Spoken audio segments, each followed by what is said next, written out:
நான் அந்த பொண்ணு மாதிரி இல்லடா, எல்லா பொண்ணுங்களும் ஒண்ணு நினைக்கிறதான்னு சொல்லுவேன்.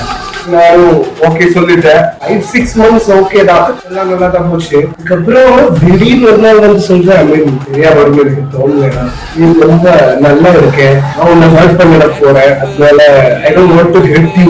இதான் ரீசன். நான் நல்லவனா இருக்கிறது இல்ல, you have to get to one point here. Okay, நீங்க ரொம்ப நல்லவனா இருக்கேன்னு சொல்லிட்டு ஒரு சொல்றது வந்து உங்களை விட்டு போறதுக்கு ஒரு சாக்கு. she had some plans, அதனாலதான் இது ஒரு மட்டியான ரீசனை சொல்றாங்க. ஆக்சுவலி அவளுக்கு வேற யாரையாவது பிடிச்சிருக்கு, உண்மையில ஃபீலிங்ஸ் போச்சுதான், இன்னொரு இருக்கா எனக்கு அவரை பிடிக்குது, நான் அதை போறேன்னு சொன்னா நான் சொல்றேன் முக்கியமா உங்க வழி உங்க இஷ்டம் போவோம், யூ ஃபைண்ட் சம்மன் பெட்டர் போமா. இந்த பொண்ணு என்ன பண்ணுது, you so good to me, you too good for me, You get better. I don't know what they will say. better. You deserve better. Yeah. You deserve better. You deserve you. அப்படியே Something ஏதோ பெட்டரா பார்த்துட்டு இதை விடுறதுக்கு ரீசனே இல்ல. Because you are so good.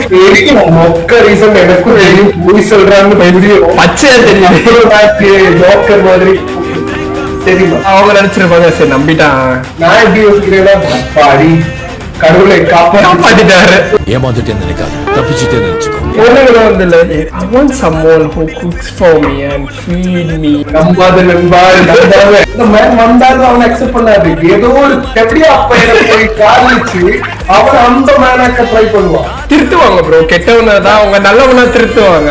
பொறுக்கி பையனை நான் காதலிச்சு அவனை புண்ணியால நான் மாற்றணும்னு இருக்கிற ஒரு தாட் இல்லையா. எக்ஸாக்ட்லி.